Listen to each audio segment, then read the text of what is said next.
মেডিকেলে first class first হয় সুদীপা। অন্যদিকে দেখা যায় সুদীপার যমজ বোন সে তার বয়ফ্রেন্ডের সাথে দেখা করতে যাবে, সে কোন ড্রেস পরবে, সে কোন জুয়েলারি পরবে সেটা নিয়েই ব্যস্ত হয় এবং তার মাম্মি পাপাকে বলে তোমাদের কাছে ভালো জুয়েলারি থাকলে আমাকে দেখাও।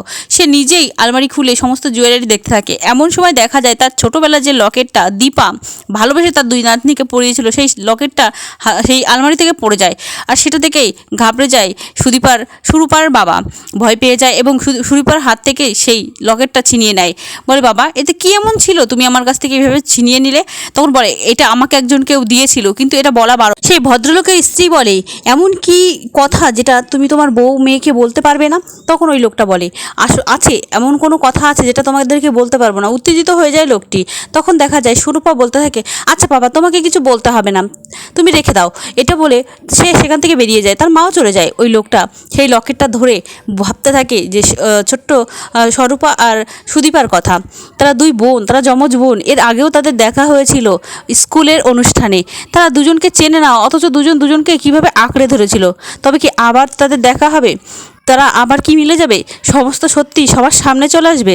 জানি না কি হবে, আমার এটা ভেবেই খুব ভয় লাগছে। ওদিকে দেখা যায় সুদীপা তার রেজাল্ট নিতে কলেজে যখন যাচ্ছে ঠিক তখনই তার আশেপাশে থাকা গুন্ডাগুলো তাকে ঘিরে ধরে আর বলে দেখ আমাকে কিছু ওষুধ দে না, দেখ আমার বুকের মধ্যে ভীষণ ধুকভুক করছে। সুদীপা তখন রেগে গিয়ে বলে সরে যা বলছি। তারা সরতে চায় না। তখন রেগে গিয়ে একটা ছেলের গালে ঠাস করে চড় মেরে দেয় সুদীপা এই বলে সেখান থেকে চলে যায়। তারপরে দেখা যায় ওই বাজে ছেলেটা বলতে থাকে তোর বহুত তেজ তাই না? এই তেজ একদিন আমি ভেঙে দেবো, তোকেই আমি বিয়ে করব, এটা আমার প্রতিজ্ঞা। ওদিকে দেখা যায় সুদীপা কিন্তু নিজেও জানে না সে মেডিকেলে ফার্স্ট ক্লাস ফার্স্ট হয়েছে। সে যখন কলেজে আসে তখন দেখতে পারে কলেজে প্রচণ্ড ভিড়। তার বাবা দাঁড়িয়ে আছে, তার কলেজ টিচাররা বাইরে দাঁড়িয়ে আছে। আর সুদীপাকে বলতে থাকে সুদীপা তুমি তো এখানে আসতেই চাইছিলে না, দেখো তোমার জন্য কত লোক এখানে ভিড় করে। সুদীপা ম্যামকে বলে ম্যাম আমি কি কোনো ভুল করেছি? সুদীপা ম্যামের কাছ থেকে কোনো উত্তর না পেয়ে তার বাবাকে জিজ্ঞাসা করে বাবা আমি তো কোনো ভুল করিনি, তাহলে কি এমন শাস্তি আমাকে দিচ্ছে সবাই, আমি বুঝতে পারছি না। তখনই পাশ থেকে একজন ভদ্রলোক বলে ওঠে সুদীপা তুই কি জানিস না তুই আজকে মেডিকেলে ফার্স্ট ক্লাস ফার্স্ট হয়েছিস?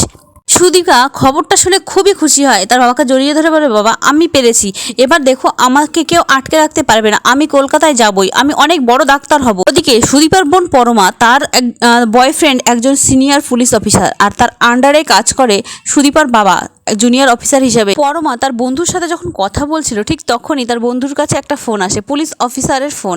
তিনি তাড়াতাড়ি পুলিশ ডিউটিতে জয়েন করতে বলে। অন্যদিকে দেখা যায় যে গ্রামে সুদীপা থাকে সেই গ্রামে কিছু বাজে ছেলে গুন্ডা টাইপের সে দীপাকে খুব উত্তপ্ত করছে। দীপা যখন আবার কলেজ থেকে ফিরে আসে সেই ফিরে আসার পথেই দীপাকে খুবই বিরক্ত করতে থাকে। সুদীপা তাদেরকে ছাড়িয়ে যাওয়ার চেষ্টা করলে তারা জোর করে তাকে ধরে রাখে। সুদীপার হাত চেপে ধরে একটা বদমাইশ ছেলে। সুদীপা কোনো মতে নিজেকে ছাড়িয়ে নেয়, কিন্তু সুদীপার সাইকেলটা পিছন থেকে একটা বাজে ছেলে ধরে রাখে। সুদীপা ভয় পেয়ে যায়। সুদীপা মনে মনে বলে হে ঠাকুর আজকে হয়তো আমি বাঁচবো না, আশেপাশে কাউকেই দেখতে পাচ্ছি না যে আমাকে কেউ সাহায্য করবে। ঠিক তখনই সেখানে কিন্তু পরমার বয়ফ্রেন্ড আসে। সুদীপা বারবার তাকে ছাড়তে বললে সে ছাড়ে না। সুদীপা রেগে গিয়ে তার মুখে থুতু ছিটিয়ে দেয়। তারপরে দেখা যায় সুদীপাকে সে আবার জোর করে ধরতে গেলে সুদীপা একটা ইট তুলে তার মাথায় আঘাত করে। তারপরেও সুদীপা সেখান থেকে যেতে পারে না, আটকে রাখে তাকে। পরমার বয়ফ্রেন্ড সুদীপাকে কোনো মতে বাঁচিয়ে নেয়। সুদীপা সেখান থেকে পালিয়ে যায়। তারপরে দেখা যায় গুন্ডাগুলোর সাথে তাদের মারামারি হতে থাকে। এক পর্যায়ে গুন্ডাগুলো ভয়তে পালিয়ে যায়। আদিত্যকে গুন্ডাগুলো আঘাত করে সেখান থেকে চলে যায়। সেই মুহূর্তেই পরমা ফোন করে আদিত্যকে। আদিত্যর গলার আওয়াজ শুনে পরমা বলে কি আদিত্য তোমার গলার আওয়াজটা এমন কেন লাগছে? তখনই আদিত্য সব ঘটনা ঘুরে বলে। বন্ধুরা ভাগ্য সুদীপা আর পরমার কোন দিকে নিয়ে যেতে চলেছে সেটা জানতে হলে অবশ্যই আমার চ্যানেলটি সাবস্ক্রাইব করে আমার পাশে থেকো। ধন্যবাদ।